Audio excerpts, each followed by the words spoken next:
ডিসিশনটা নেওয়া হয়েছে হাইকোর্ট থেকে। সেটা হচ্ছে লাইক এই দুইটা গেম ব্যান করা, ফ্রি ফায়ার এন্ড পাবজি।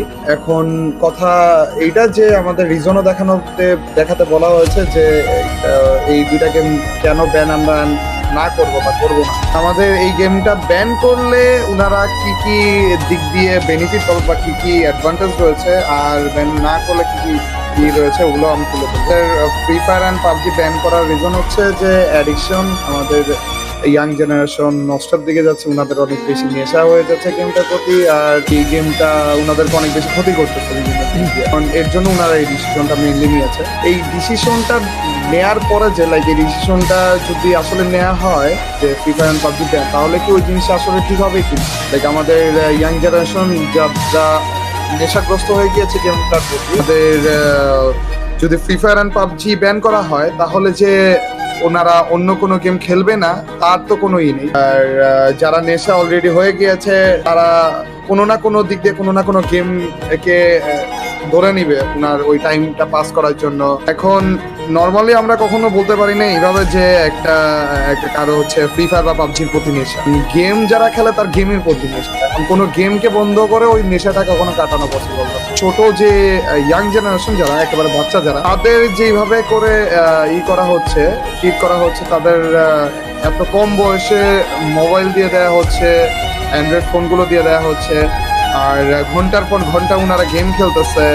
এগুলোর ব্যাপারে যদি কন্ট্রোল না করা যায় তাহলে যে গেম বন্ধ করে এটা কোনো যুক্তির মধ্যেই আসে না। ওনারা যদি ওইটা না কন্ট্রোল করে তাহলে যে কোনো না ওনারা অন্য কিছু করবে, অন্য কোনো গেম খেলবে, আর গেম না খেললে অন্য কিছু করবে। এটা কোভিড এর টাইম ছিল, আমাদের বাসার মধ্যে অনেক বেশি টাইম কাটিয়েছে। তো গেমের দিক দিয়ে আসক্তি না হয়ে ওনারা সবসময় পড়ালেখার দিকেও থাকতে পারে, কোনো না কোনো দিক দিয়ে থাকা লাগবে ওনাদের।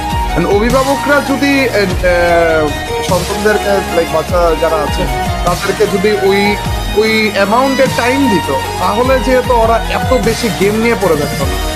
বর্তমান যুগটা এমন হয়ে গিয়েছে যে লাইক কোনো একটা বাচ্চাকে কান্না থামানোর জন্য মোবাইল সামনে দিয়ে দিচ্ছে। ছোট একেবারে যারা কিছু কথাও বলতে পারে না তাদের মুখের সামনে মোবাইল ধরিয়ে দেওয়া হচ্ছে। আর একটু বড় হলে এখন ওদের হাতে ফোন যে যাচ্ছে অ্যান্ড্রয়েড ফোন, সেইটারও রিজন অভিভাবকরা দেখিয়েছে।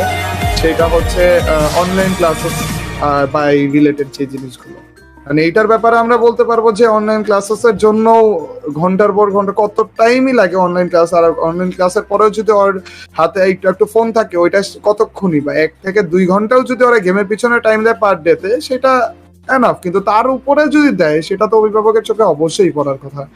আর কি গেম খেলতেছে, ওটা ক্ষতিকারক কিনা, সেগুলো তো অনেক আগেই পড়ার কথা। একটা গেমের নেশা মানে হচ্ছে ওই গেমটা 1 লাখ আর অনেক বেশি খেলা, আর 1 লাখ আর খেলছেই, সেটা অভিভাবকরা একদমই চোখে পড়তেছে না। এই জিনিসটা তো অবিশ্বাস্য টাইপের। আচ্ছা রিজভি ভাই, এখানে একটা কথা যোগ করব আপনার কাছে, যে ওনারা বলতেছেন যে আমরা আমাদের বাচ্চাদেরকে আটকাইতে পারতেছি না এক নাগারে খেলার থেকে, এক নাগারে গেমটার পিছনে পড়ে থাকা থেকে।